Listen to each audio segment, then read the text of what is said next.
At Kroger Pharmacy, care is what's most convenient for you. Care is being here when you need us. We're open evenings and weekends. Care is helping you save more. Most insurance plans and discount cards are accepted at your local Kroger Pharmacy. Care is saving you time by managing your prescriptions online. You can request refills, check order status, and more. Care is convenience that works for everyone. Kroger Health, a world of care is in store. Services and availability vary by location. Age and other restrictions may apply. For coverage, consult your health insurance company. Visit the pharmacy or our site for details. These days, everything in ATL costs more. But somehow, Verizon costs less. As low as $50 for a single line when you switch. So while coffee is definitely costing more, Verizon costs less. And dinner in Buckhead for two has gotten pricey. Verizon, less pricey. Inman Park rent, that's not coming down anytime soon. But Verizon, down. Just $50 a line. Limited edition sneakers, through the roof. Verizon prices, through the floor. That designer golden doodle, so much more. A single line on Verizon, a fair bit less. Even a good old tried and true hamburger will cost you more. But with Verizon, the same good old tried and true service now costs you less.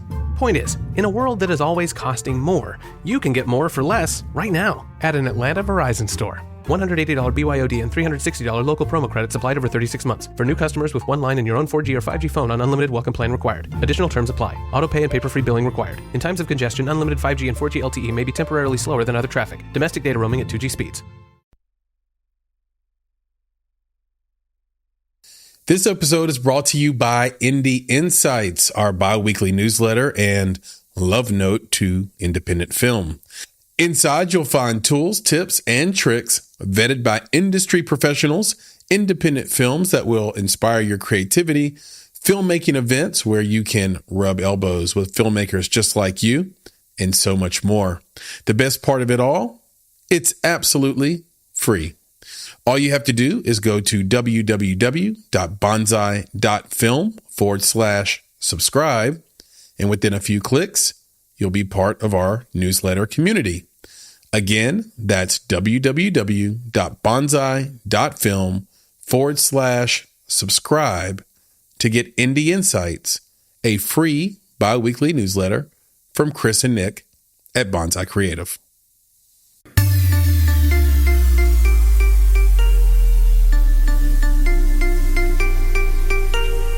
You're listening to Make It, a podcast by Bonsai Creative that helps creatives in film get where they're going faster by sharing the advice, knowledge, and insights of professional creatives across the film industry.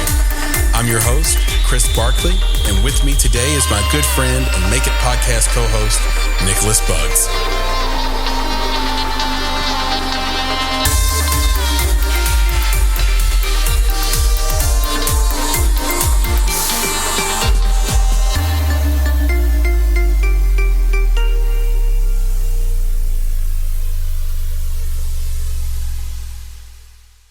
Hello, Chris here with another episode of the Make It podcast. And this is an Indie Talk week. And that means I have my good friend and co-founder with me, Nicholas Buggs, and our good guest, Glenn Ginsberg, with us. Nick, say hello. Hello. It's good to be here to do it again with you, man. And of course, when we have a guest, it gets exciting. You know, I'm always excited to, meet new people, make new friends, and of course, learn something new. So totally excited about, today's episode.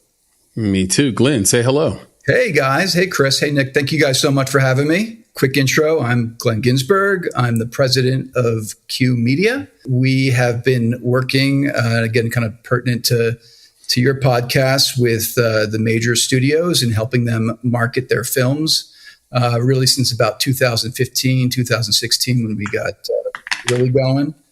And we really focus our partners on big social campaigns, typically involving influencers that are focused on driving, scaled awareness, excitement, and engagement for films. That is right up our alley, Glenn. Cool. Yeah, that's perfect. And it's good to have, someone on that actually can sort of bounce these different ideas off of us and us off of you and talk about sort of what's working and what's not working. But the big news, of course, this week, just to get us, started, is that it looks like the WGA strike has come to an end, and they've agreed on terms. And I think, and I want to hear your opinion, Glenn, of course, and yours, Nick, but I think that for the most part, it's the deal that the writers wanted, but I don't think anyone sort of has the courage to talk about the things they didn't get. At least I haven't heard that yet. I listen to a lot of podcasts and read a lot of things. And I think the general consensus is we won the negotiation. We won the negotiation. I think that's a really important talking point for them, is to just put that out in the world. And I don't think the studios and networks care too much to say they lost the negotiation. But I think that especially HBO and Paramount Plus and Paramount in general, I think they did just fine. And I don't know if anyone's ever going to say that. So I just wanted to bring that up. So Glenn, what are your thoughts? Yeah, I mean, look, we had a call with one of our big partner studios today. They were, jubilant about coming to terms. It's definitely over the last few months have been a challenge for our theatrical partners. They rely so much. I mean, aside from just the writers and to actually make the product, that they need to bring to market, not having, the actors as well as just key promotional partners has, almost needless to say, caused a break in the matrix. It's, everything has somewhat come to it. They've been doing the best they can to market the products that they already have existing, but it definitely had slowed down the process and their ability to market films, which is so critical. So, we've found that, certain films have either been pushed out till next year and others weren't. So it was starting to kind of get very skinny out there in what was available in the market. So, the films that are being, released in this upcoming quarter for the holiday, there's just a lot of excitement that the actors will be back. Hopefully there'll be a quick resolution there, and that that the projects that they want to produce for next year are gonna get made. Yeah, that's awesome. Yeah, Chris, my thought on that is that it'd be interesting to see, like you're saying, I think the writers are saying we won. I haven't heard a lot of that kind of language just yet. I think it's really just about it's flipping over, right? Mm-hmm. It's not about one party winning and the other losing. This is about what most of those contracts are about. It's about compromise so that both parties can get past this, work together, and move on. Right. That's what I'm excited about. Okay, let's get back to work. But of course, where my brain is, since we do a lot of indie film support, right, whether it's on the podcast or outside, it's well, what does this say for indie film? Right. Where is indie film positioned? You hear a lot of the writers saying, well, maybe we should start working on the indie stuff and we should be writing for indies. And you hear all of this, even the actors, right? Let's support the indies. Let's support the indies. Let's support the indies until the contract gets negotiated and signed on the dotted line. And then all that indie talk just goes away. So I'm really curious to see kind of what comes out of this and how indies might be supported or not going forward. Yeah, it felt like all that indie talk back in the early summer and late spring was sort of a panic button push by, certain people and voices, namely Mark Ruffalo and, in the industry. And what I think as a listener of this podcast have to understand is that when you live outside of Los Angeles and outside of the studio system, those individuals do not view you as part of the industry. They do not view you as part of the movie business, because what you're able to do within the boundaries of a studio and the reason you even need unions in the first place and why that's part of it, along with health insurance and benefits and contract minimums, it makes it a real job. It makes it a job that you can have and pay your rent and take care of your family and put your kids in school. And so they don't view a lot of times the work that we would do as indies as consistent enough work to be considered a job or an in-industry job. And that's something to think about in a variety of ways, philosophically and principally.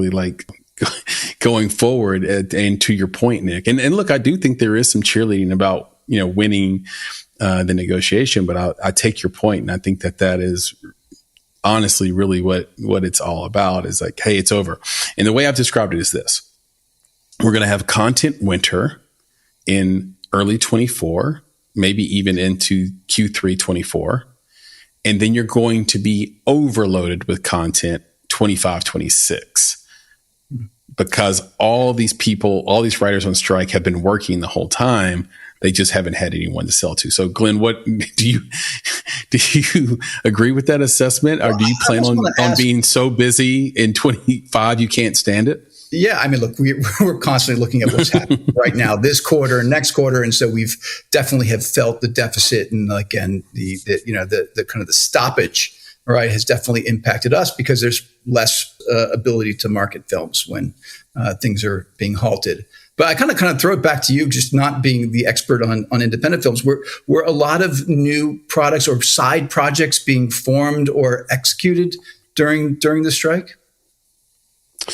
I didn't notice that anything happened particularly based on the strike. I really didn't. I didn't see that there was this big jump in productivity or a lot of energy around the financing part of it at all, Glenn. I didn't see how things changed. I think what Nick was alluding to was like, were people that were formerly embedded in the studio system going to roll into indie a little bit more? And I really didn't see that either. I didn't see them rushing into indie spaces at all. So I think that might be what Nick is alluding to in terms of just being a little disappointed in that. Mm-hmm. And me, not disappointed, but I didn't expect anything different. I thought a lot of it was negotiating rhetoric and negotiating talking points to, window dress used as a threat. The nature of indie film is that you write a project and you try to make a project. And that's why I didn't see the strike as being necessarily as a catalyst to any new productivity. Yeah. Yeah. And I'll jump in on that because, Glenn, real quick, is just that, you asked if there's an uptick, right? Well, the cool thing about indie film, it's steady, man. Yeah. That's steady because you got filmmakers everywhere making film in any way possible, right? They get teams together and they make it work, right? They don't need the system in order to make it work. So it's just constant. What we did see was, the noise, and I think it's just chatter, like Chris mentioned, which is you had some of the folks that were in the studio system. Specifically, we're talking about the actors' strike than the writers' strike. But the actors saying they're getting waivers to work on indie projects, sure, right? But I don't know that those were outside of their existing pipeline, right? I think they were expecting to work on those anyway.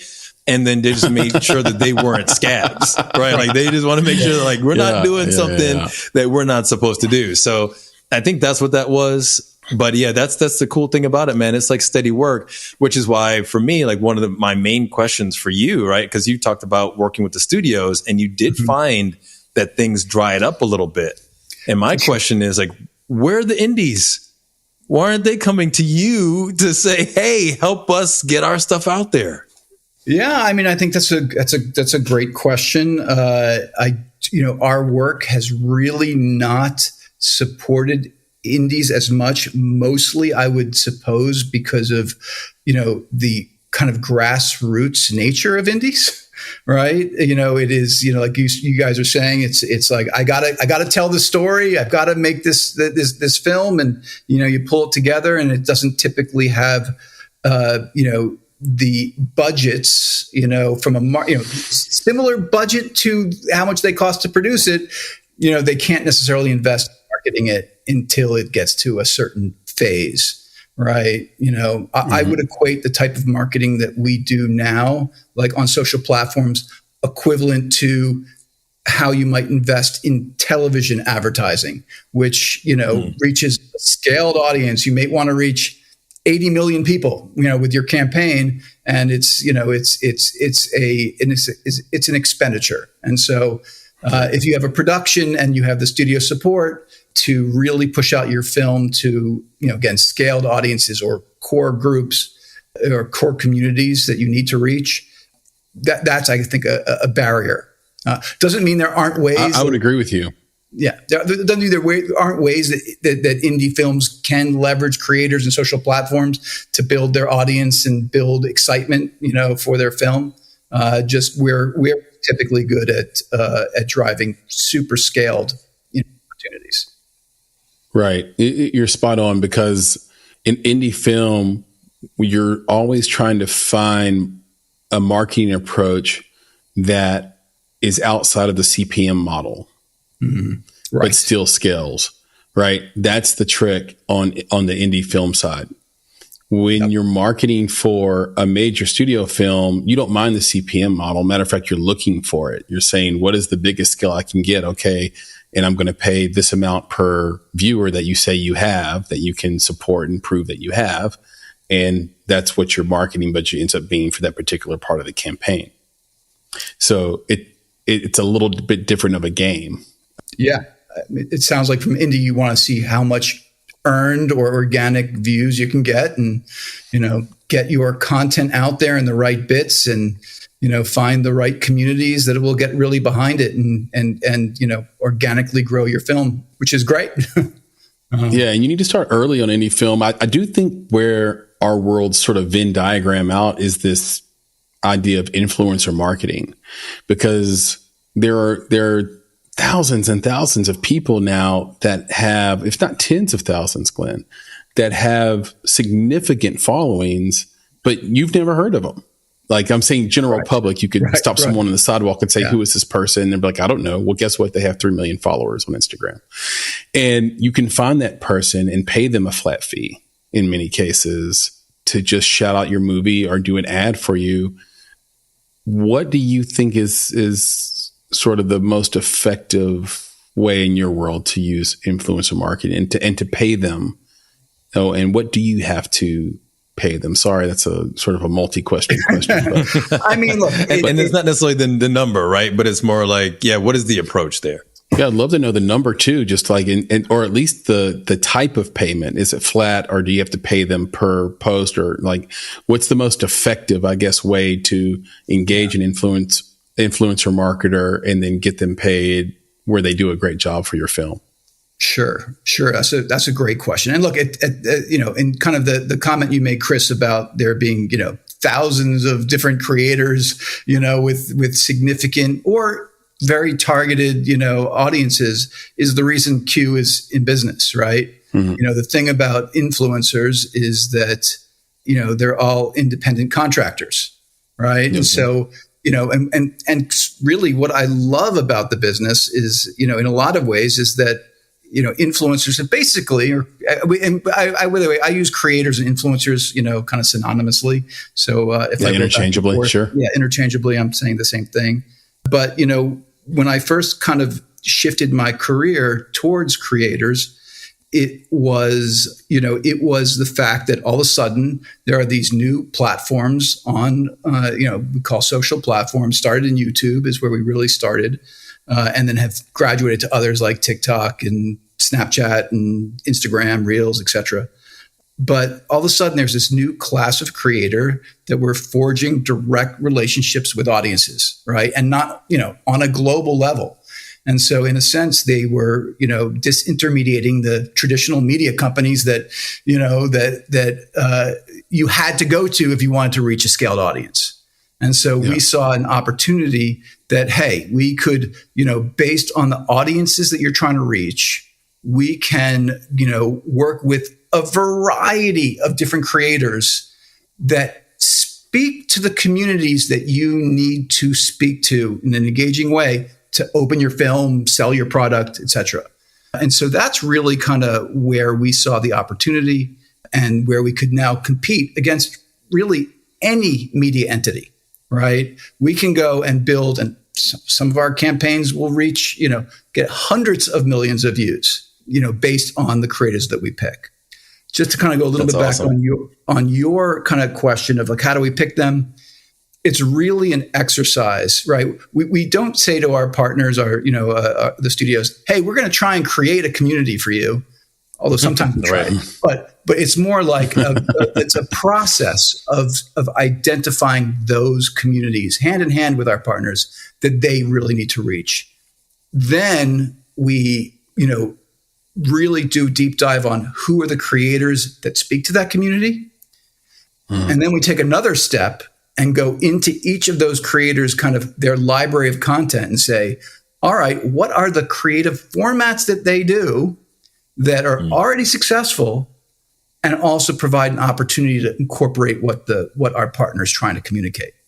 And then you can have a collection of various posts that are all authentic to the audience, right? And they're already proven successful and speak to this community, and you can scale it, by adding more creators with larger followings. Does that make sense? No, it makes it makes great sense. And I think about, there's a lot to dig into there, actually. Sure. And I'm thinking about like this idea of, one, could you approach existing brands with the same model that you use with creators, since those creators tend to just want to build themselves into a brand anyway? And could you find that like a second stream of influence exists where you're finding a series of brands that align with your client's movie or theme of the movie or whatever? I think that could be an interesting thing. I'd love to hear you comment on that. And then I think the other thing is the social media game. Are you finding that you're getting, sort of adequate click action through the creators?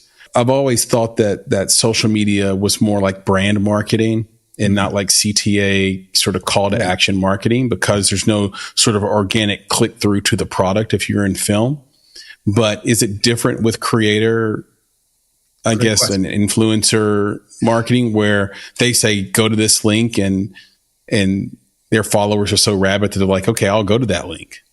Yeah. Well, I would say this, right? That I think that you're right in that, especially, and look, there's so many different flavors of influencer marketing, right? There's not just one, sometimes it's about trying to get, tons of micro creators to do some small post.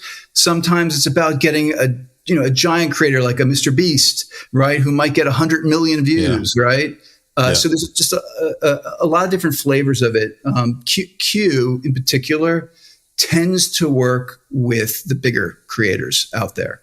I mean, Mr. Beast is an outstanding, that's example, of course, but could you really get, Mr. Beast? Have you guys gotten him? Because I think he's at a place where it's not even money. Like, you can't entice him with money necessarily. He would also have to love the project, you would think. Sure.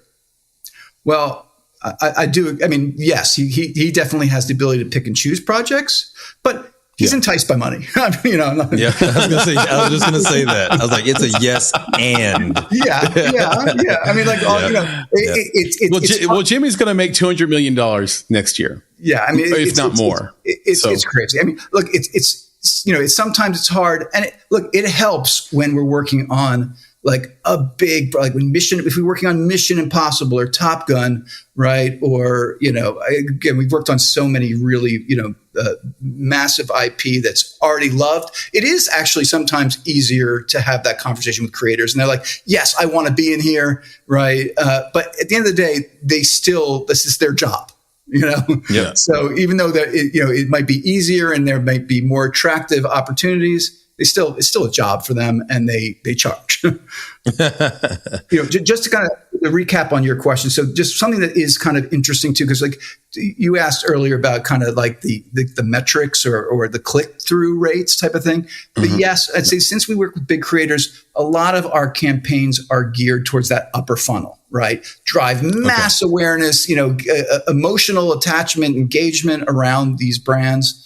But kind of a way that's something that's really been happening over the last couple of years, and it's really heating up now, is when we started to take our creator content, especially on platforms, short form video, like on TikTok, YouTube Shorts and Reels, and using that creator content as ad served, not just the organic stuff, but ad served, we have found that those, media metrics, the view through, click through rate, conversion are significantly better than kind of those traditional, disruptive ads.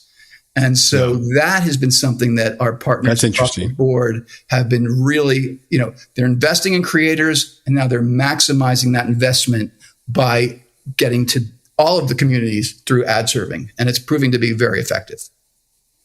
Yeah. That creator marketing, though, I think about that. Like you said, they're investing in creators. Yeah. And, depending on how deep down the rabbit hole of social media you go, you start to realize that some of these creators are 100% walking advertisements, right? I mean, that's why there's a lot of them you don't know, right? Because that is literally their job day in and day out, is to market the wares of whatever it is. It could be, hey, it's a cooking thing that I watch, but it's always the same brand of cookware, right? Mm-hmm. It might be an influencer that's really attractive. Yeah, and they're wearing the clothing brand, right? In every short, in every video. And it's like that investment in creators isn't just paying existing creators to market. It's actually creating advertising. Like, it's a whole different ballgame right now. Yeah, no, for sure. There's a multitude of ways that brands are working with creators. I mean, the hope is that these creators, and I would say more the ones that we work with, aren't just walking advertisements. I have a lot of respect for the creators who are able to look into, their camera, even if they're alone at home, and have that je ne sais quoi ability to connect with thousands or millions of people, right? It's not everybody. Not everybody can do that, and it's a real ability. And so we definitely look for authentic creators that have authentic fans.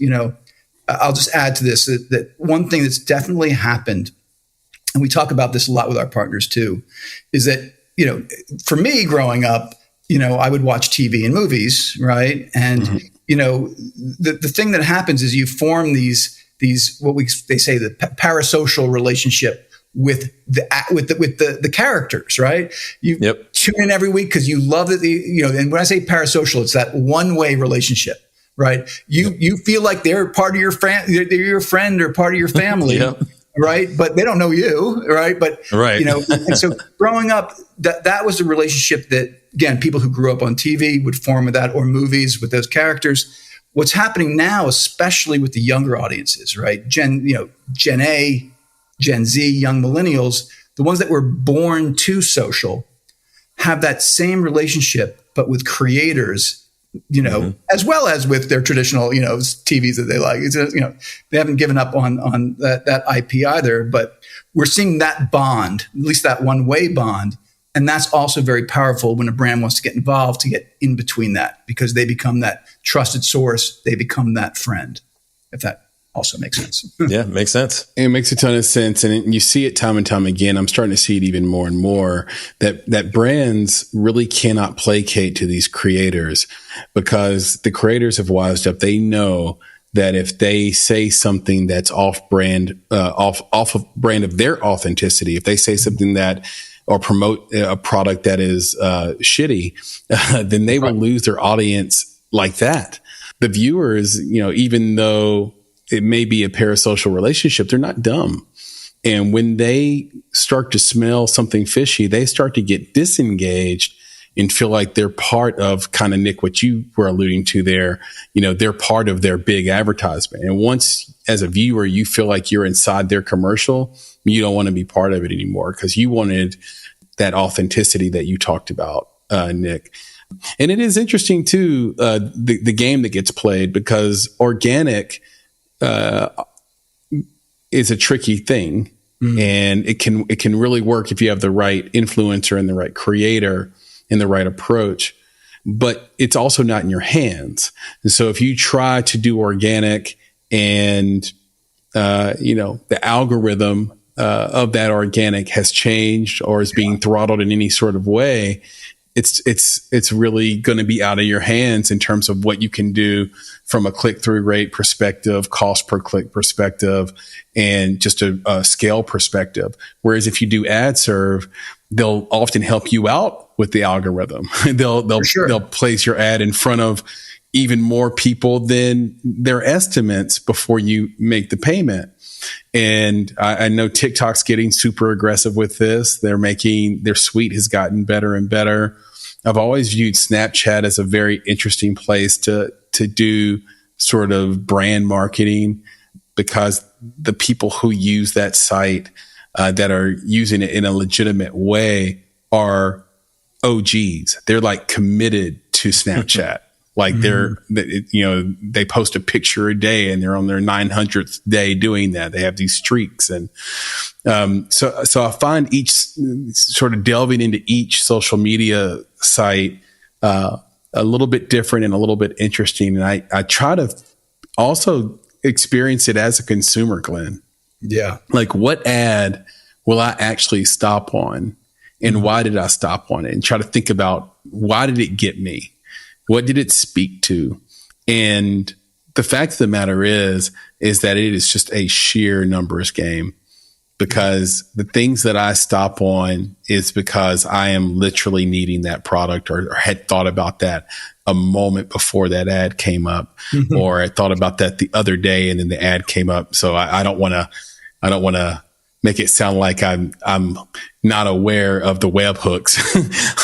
I did not think of it 1 second and then it a second ago, and then it come up. I know how that works, but I'm simply saying that, like, that's why I stop. If I see a movie that I've been waiting to come out, I think Scorsese's next film, for example, when that trailer comes up, I want to watch it. Yeah, but Chris, I think that's where Glenn is. It's like he's almost not doing ads, right? Well, that's it's true. the difference between ads and marketing, right? Where he's blending it into the influencer experience. But I'll let you expound upon that. Yeah. Well, I mean, I think to your point, figuring out the algorithms is a little bit of a sucker's game, right? It's hard. That's what I mean. Yeah, that's exactly what I'm saying. Yeah. Good luck. We don't try and do that. We try and entertain. I think that, again, part of the reason that we work with big creators for our partners is that they do have an advantage. It doesn't necessarily mean that their content's going to go viral, but they have a head start. Right? They sure do. They have an advantage. They have, built-in audience, and it's typically algorithm friendly, right? They get the big creators with big subscriber counts have the benefit of the doubt, where their content is exposed to a larger audience up front than a small, even though on TikTok, as an example, anybody can go viral, right? My personal and TikTok will load you up if you're new on the front end too for the first couple of weeks. But yeah, go ahead. I'm sure their algorithm knows how to hook you. I am very confident in that. But I again, to Nick's point, it is really about entertainment. The thing about especially younger audiences is that they love brands, right? They still love their Nikes or whatever their favorite brands are, their upcoming movie. They hate ads. They hate disruptive ads. And, like if you look at the research, the amount of quote unquote ad blockers, is it's something like 80, 90% up there. I don't have the exact stat, but so again, the reason why it's so key to entertain, right, and provide the audience, the communities with what they expect, and since the audiences do love brands, we are big believers that in the kind of 1 + 1 = 3.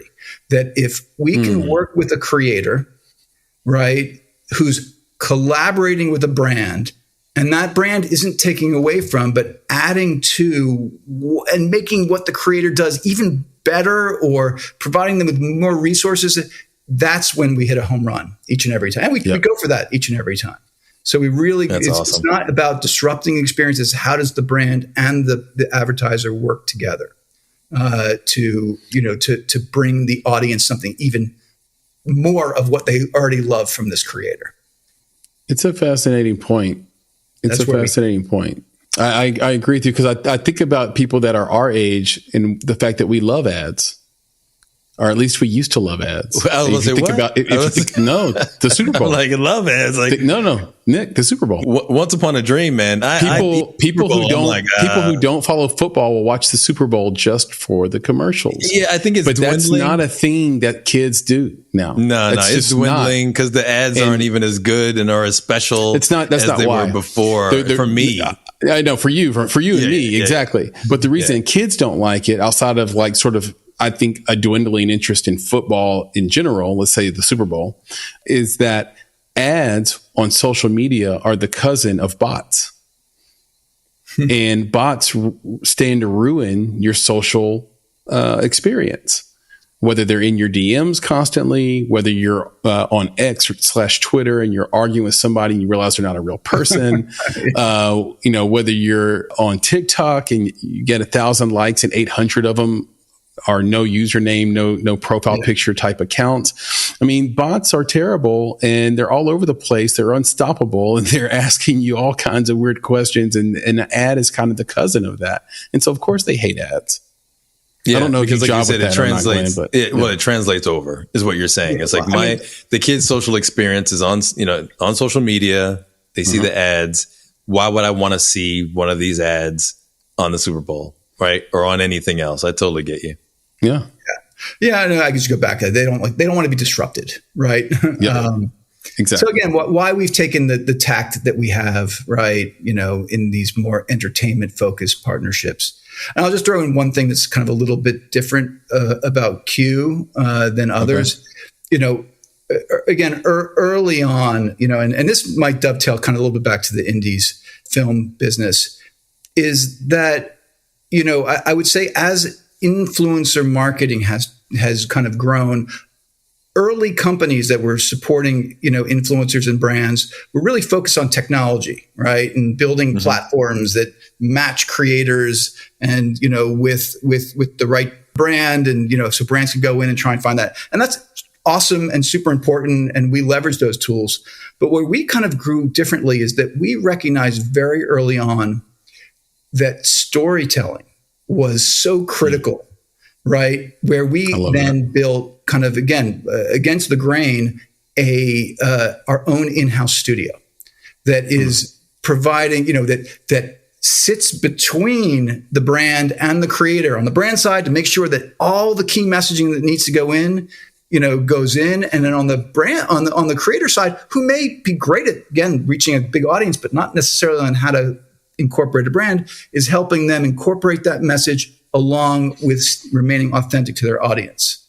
And that has proven to be a really, really, important tool for Q, because now we have brands like whether we're working with a Disney or a Hasbro, right, who have extremely valuable IP, right?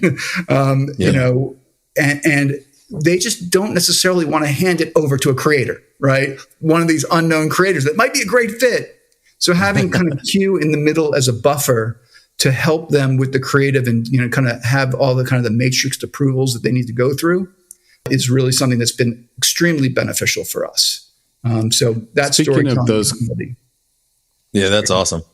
Speaking of those clients, and you can share specifics if you'd like, or be as vague as you'd like, or not name names or name names, but something me and Nick really want to know is what metrics that your clients are looking for from Q to, reflect whether their campaign or your campaign you've created for them was successful. Yeah. Yeah, I mean, it dovetails a little bit with what we were talking about earlier. So I'm having to share this, but like my background before getting into creator space was more on the media side. I worked for Comedy Central for 7 years, where I started their interactive sales team. I worked for, Marvel Comics, Universal, and, in all those companies, I was basically selling media. And so when it was really when I was at Disney, where we started working with creators. But, I saw that kind of that early on creator landscape And well, I almost forgot. Oh, the metrics. I basically applied media metrics to influencer content, to kind of influencers. And I'll just say this, like early on in the influencer space, like let's say Coca-Cola would go to an influencer and say, hey, I want to do collaborate with you, right? The creator would be like, all right, it cost me $1,000 to make this video. I'll charge them $2,000. So there was no real sense of pricing, right? Yeah. And then I looked at it as like, well, why would it only be $1,000 when you're reaching, 8 million people? So all I've done really is try to focus, like, what is the math? What is the actual value? If brand X, if my studio was going to invest in television or pre-roll or any other marketing tactics, how does that compare to what you would get if you did a campaign with us? At the end of the day, our methodology is so strong that we are, more efficient and, we would say more effective. There's more. So the metrics that we show we look at based on their investment, how many views did they get? How many engagements? How many people, liked the video or commented on the video, shared the video?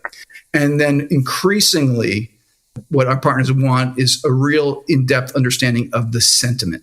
So we know we've won when in the comments it says, oh, I can't wait to see that film. Even better, I'm going on September 30th. You're right.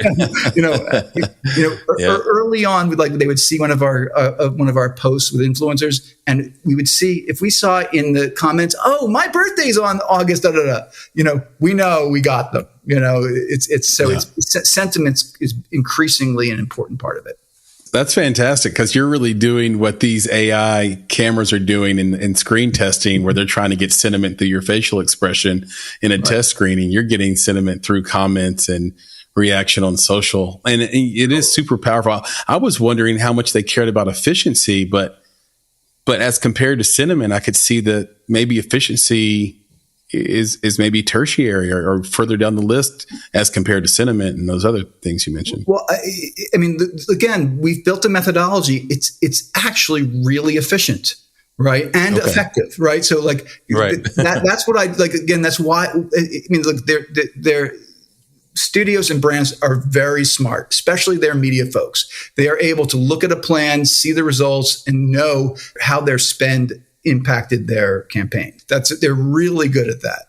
And again, leveraging the methodology that we built and leveraging the right creators and big creators, at the end of the day, it comes out where it is more efficient than other ways. So it might not be less expensive, right? The out-of-pocket they might still have to invest $500,000, whatever that investment is, but it's still going to be as efficient, if not more efficient. And again, with the added value, again, you run a spot on TV, you're not getting the comments and the likes and the positive sentiment, immediately. Not only is it efficient, it's also effective. Is the net.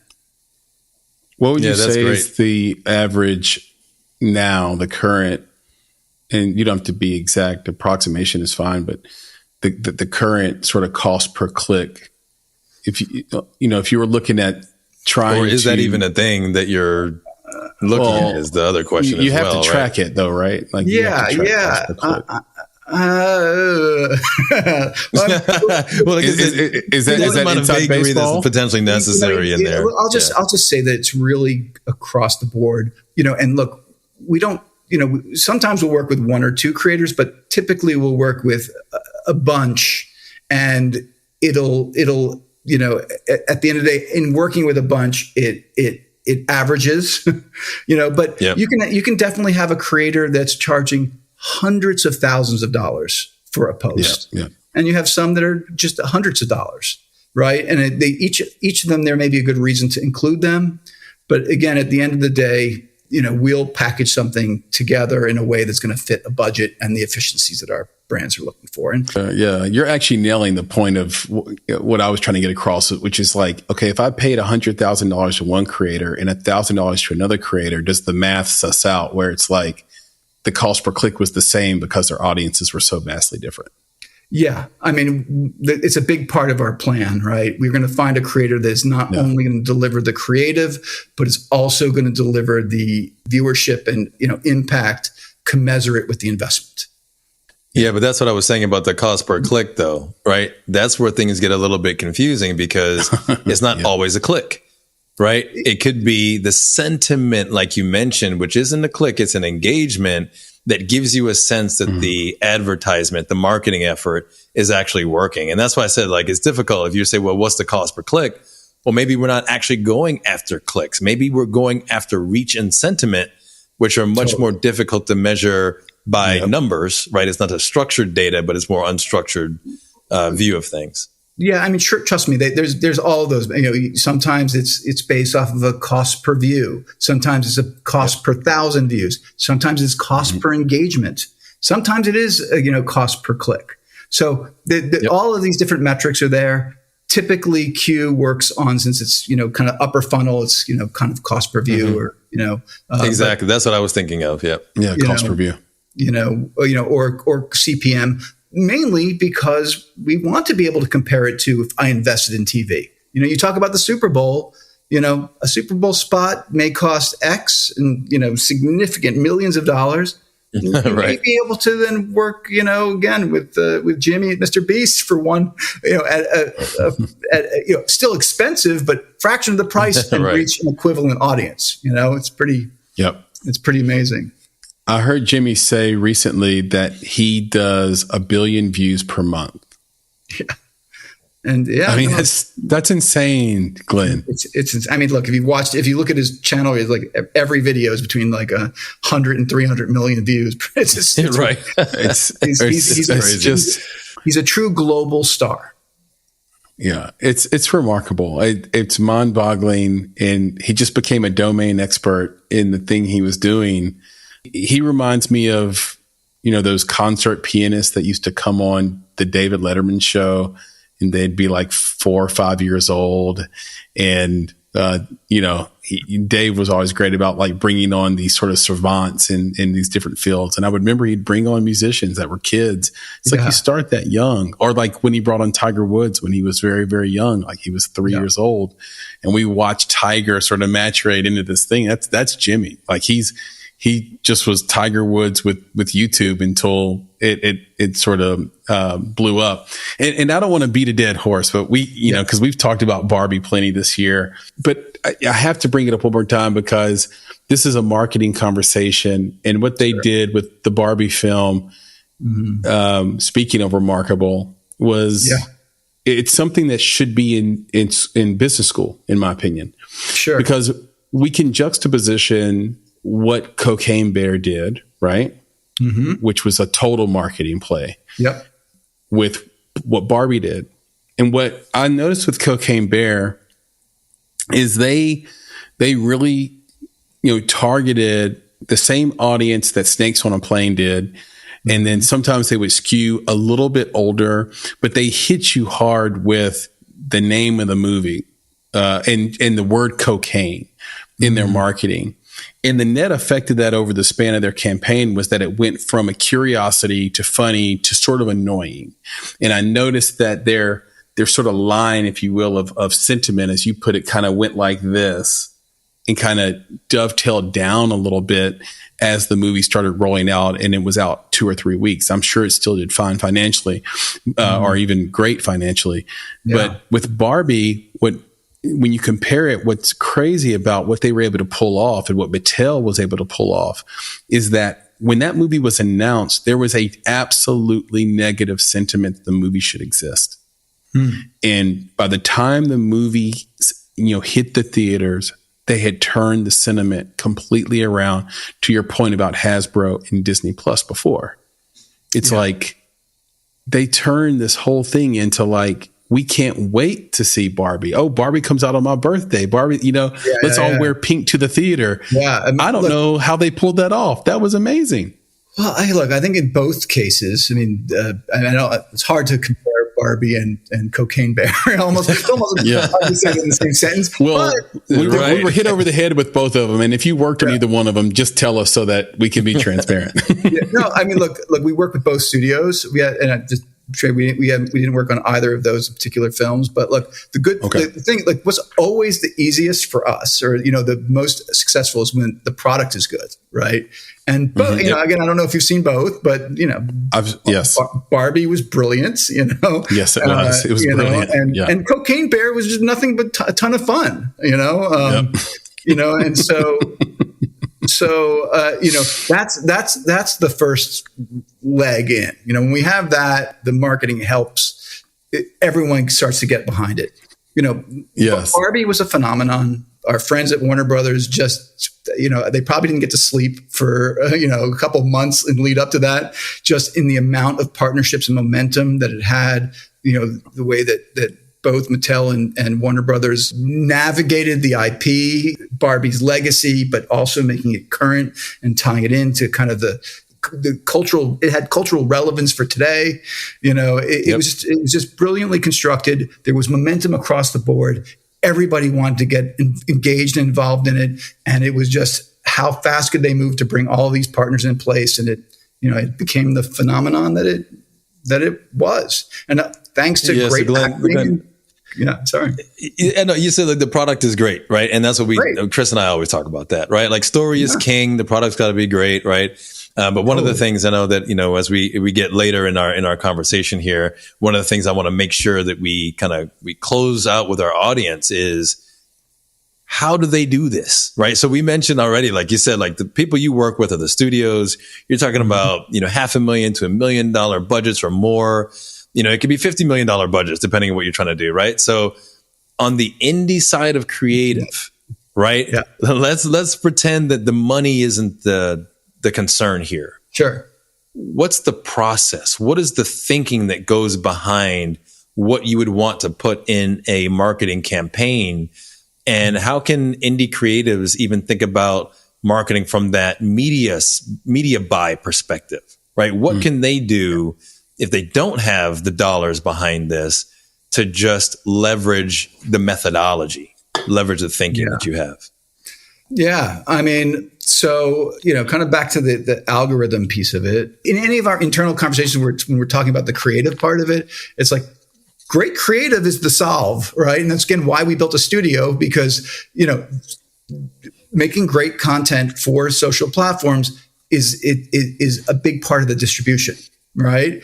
That's when the algorithms will kick in. Again, if people are watching that clip that you put in and, they watch it multiple times and they like it, and you can make some assumptions that there's part of the algorithm that will say, oh, all right, that piece of content is being enjoyed. We're going to, share it with more people. So I think that, one is establishing, presence on these key platforms, is doing your own exercise of identifying the communities that you really need to reach, and so it's really the same process. It's like, again, whatever the independent film is, who's going to want to know about this? Who are you really trying to appeal to?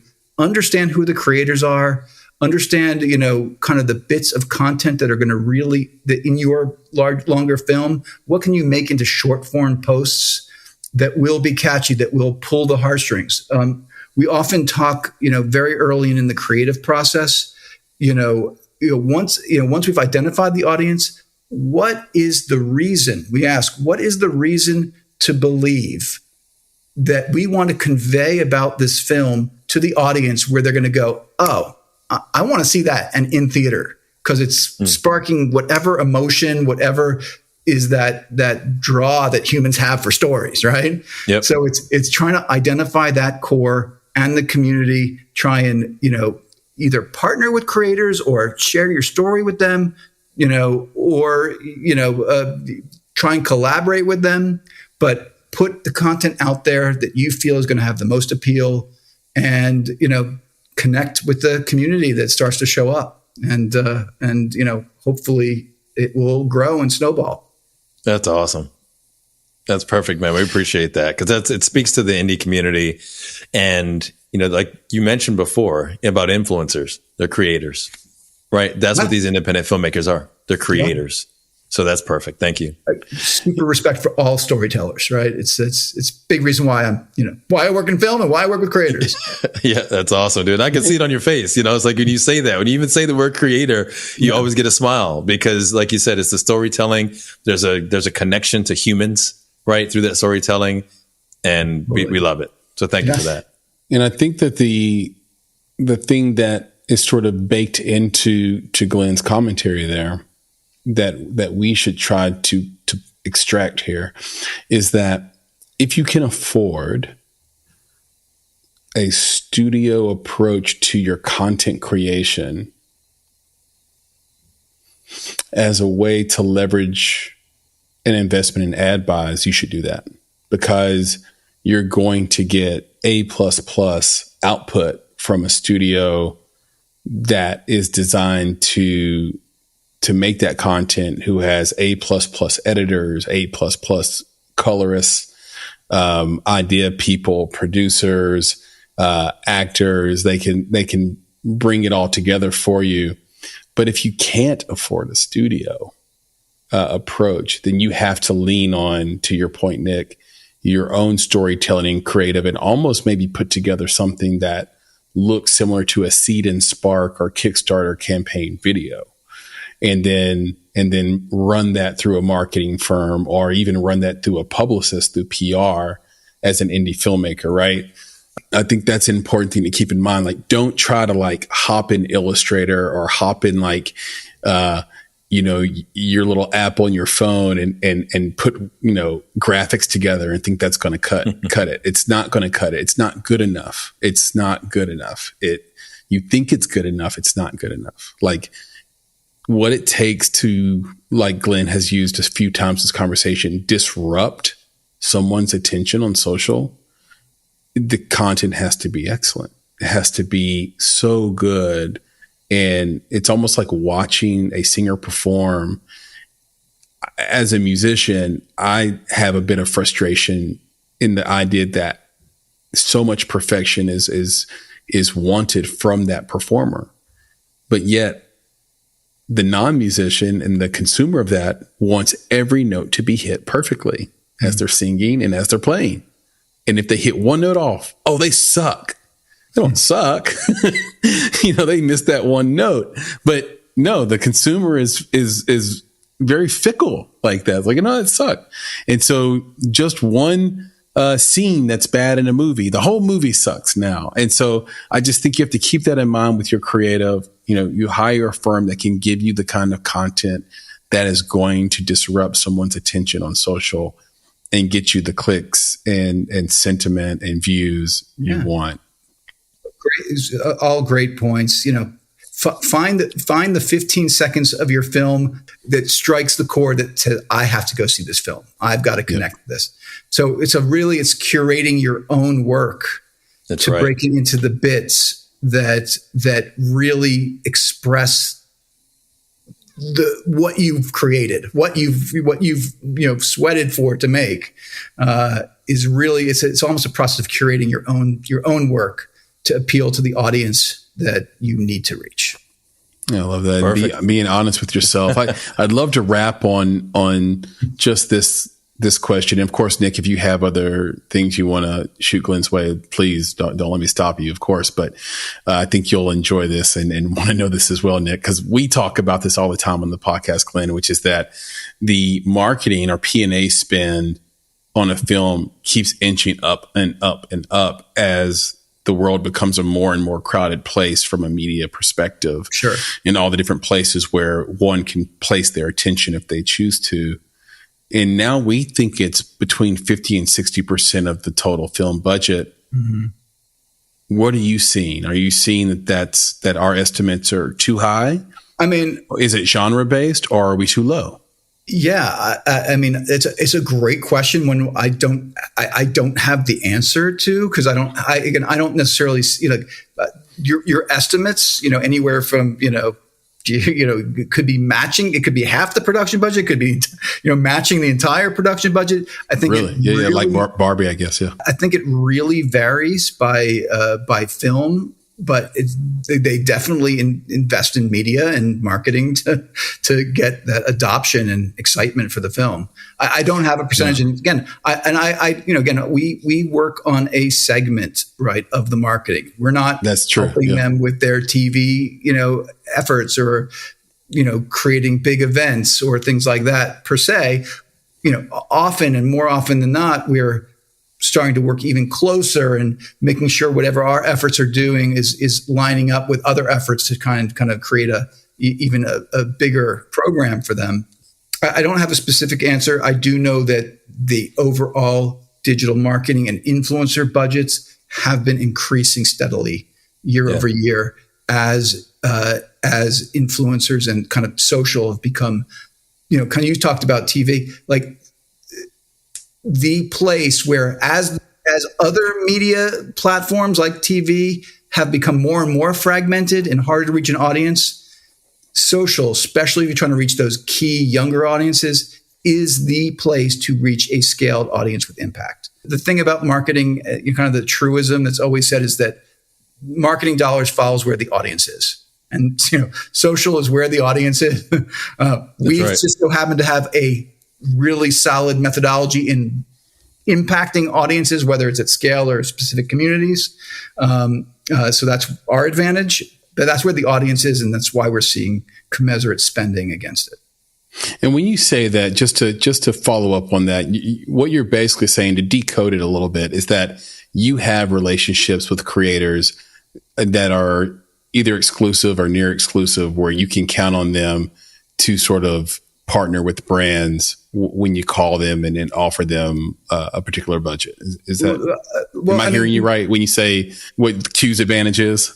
We definitely have very strong relationships with creators, agents, managers, right? We've been doing this for so many years, and there are certain creators that we've worked with many, many times because they're professional. They show up, they produce great content.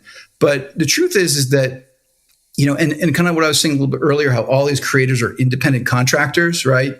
Yep. We consider ourselves kind of brand first, meaning that, if we work with Sony on Father Stu, we may go after a very specific set of creators that reach a very specific community. So we will basically build the creator profile for each campaign based on the brand's needs. So we worked on Teenage Mutant Ninja Turtles, maybe different set of creators than, for Top Gun, and so we curate the right creators to reach the communities that are important. And what I heard you say was niche and numbers, right? Both of those are factors in what you're doing, and that's perfect. Yeah, because Nick, we keep advocating this thing where it's like, look, if you're making a $1 or $2 million indie film, you're going to now need $1 million minimum to go into marketing, and maybe a segment of that is influencer marketing.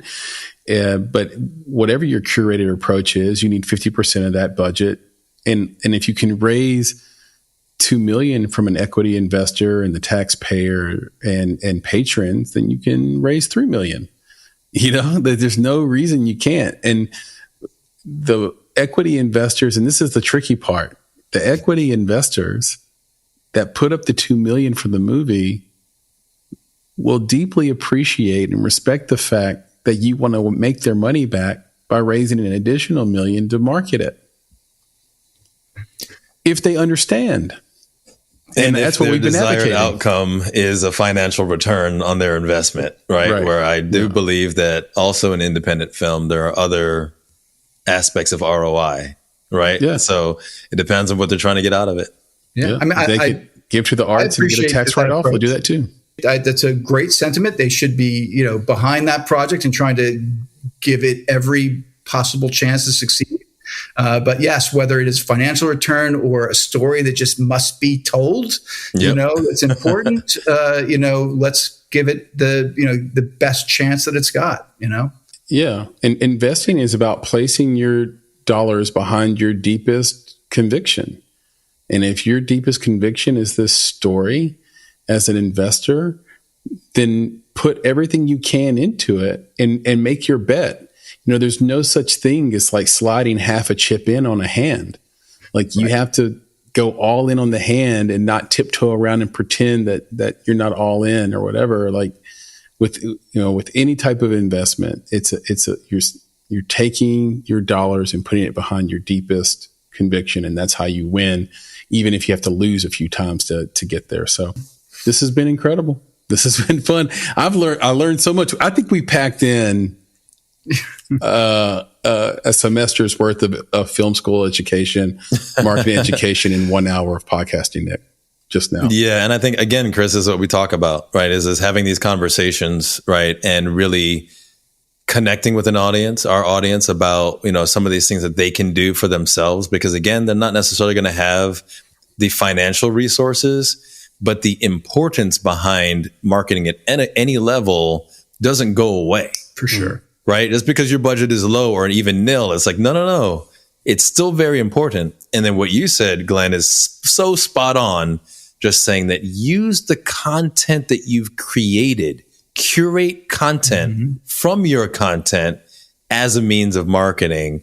And that's perfect, especially, the lower the budget, I think the more you have to rely on that. Really? I think the higher the budget, you're still relying on it, but now you can incorporate other factors. And I think that's perfect. Yeah. There are plenty of methods that you can, even with a shoestring budget, can still employ to start engaging audiences. And you just got to take that effort and do it. Awesome. Yeah, spot on. Yeah. So Glenn, before we finish up, we got to make sure people know how to get in touch with you, hire you, engage with you. All the good things. So can you tell us where we can find you on social media, find you on the internet, or even contact you to hire you? Yeah, sure. I guess I'll give two. You can go to my company's website, and I'm going to spell it out because we've kind of our name. So the Q, so the Q.com, but it's spelled THE, the Q spelled QYOU.com. Got it. You can get to our homepage, or Glenn Ginsberg on LinkedIn. Just link in with me. Oh, that's awesome. That's great. We face the same thing, Glenn, all the time. People will spell bonsai with a Z, or they'll want to go bonsai.com instead of bonsai.film. Right. And that's just one of those things where we thought we were being clever on both accounts, and it just turns out that it's not perfect for everybody. Yeah. So we totally empathize with that situation, but I think it's a very, very cool website. So that again is THEQYOU.com, theq.com. Glenn, this has been great. And everyone listening, do go find him. He is a super pro and a superhero in the marketing space. Reach out to him. Is there a project you refuse to take? Is there a floor that people need to know about just before I say all that? Yeah, basically the only things that we really wouldn't consider is, guns, drugs, and porn. That's really the three areas. Yeah. Gun, drugs, and porn. Wait. And he's going to also say, and don't bring me garbage, right? Like we got to have standards about what we put out here with these influencers. We like to work with, of course, films that have that are a great product, of course. But those are, otherwise, look, we're equal opportunity marketers. We'll market to any groups, and we're open to a variety. And a variety of price points too, right? Is really what I'm getting at. Yeah. Okay. Yeah. So this audience can afford it. If you guys see a great project, I'm happy to always, lend my thinking.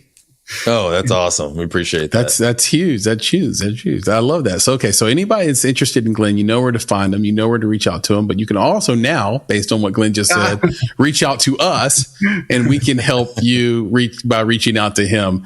And if you want to reach out to us, that's really easy. You can email us at contact@bonsai.film. You can also find us on across social media at _Bonsai Creative. You can follow this podcast at _Make It Podcast across social. You can reach out to Nick directly at Nick at, I guess it's an email address. So Nick@bonsai.film. And by the way, Nick, I noticed you're wearing that gray shirt. I was also wearing a gray t-shirt, and at the last minute, I changed into this polo. Because I thought, we've got Glenn, Ginsberg on. I can't wear this gray t-shirt, but you look great in it. and I should have wore it, and we would have twinned out today. And I blew it. It's all good. It's all my good. My bad. If you want to reach out to me, you can find me on X/Twitter at Flame in Your Heart. Your is spelled UR, so Flame in Your Heart. Or you can just search for Chris Barkley, and I will come right up. Last but not least, go to bonsai.film, where you can discover all of our marketing services as well, where we actually curate our own little band of creatives as well to execute your plan. Full marketing mix so it's a little bit different than what we talked about with Glenn, where he's doing that segment. And we do typically work with indies as well. So go there, check out services page, bonsai.film, and take a big step towards your filmmaking success. Or reach out to us and we'll get you in touch with Glenn as well, where he can get you involved with the best content creators around. You also might go to our website and see some things about our newsletter. That's at bonsai.film/subscribe. It's a wonderful little newsletter that we do.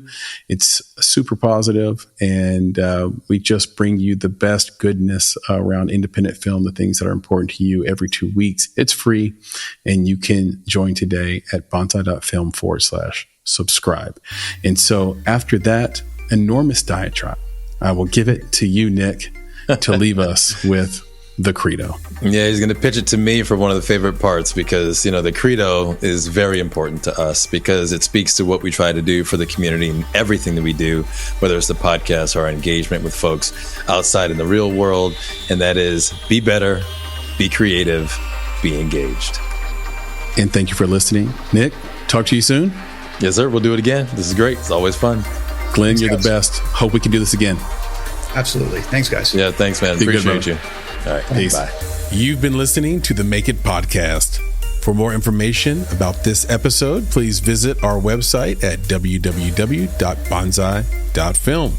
If you haven't already, you can subscribe to our podcast on YouTube, Spotify, or Apple Podcasts by searching for Make It Bonsai Creative, and the show will pop right up.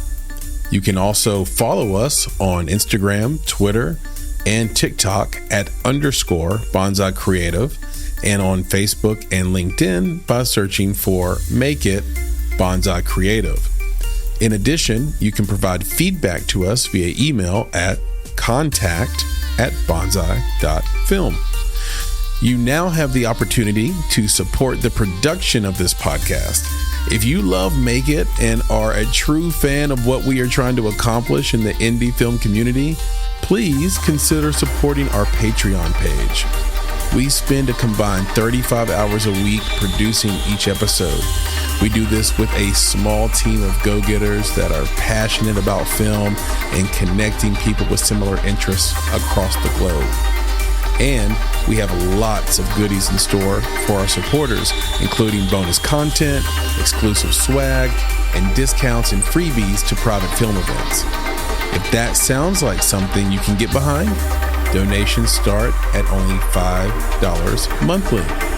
And, of course, if you're looking to take a big step toward your film's financial success, go to www.bonsai.film and click on Services to explore our unrivaled approach to film marketing.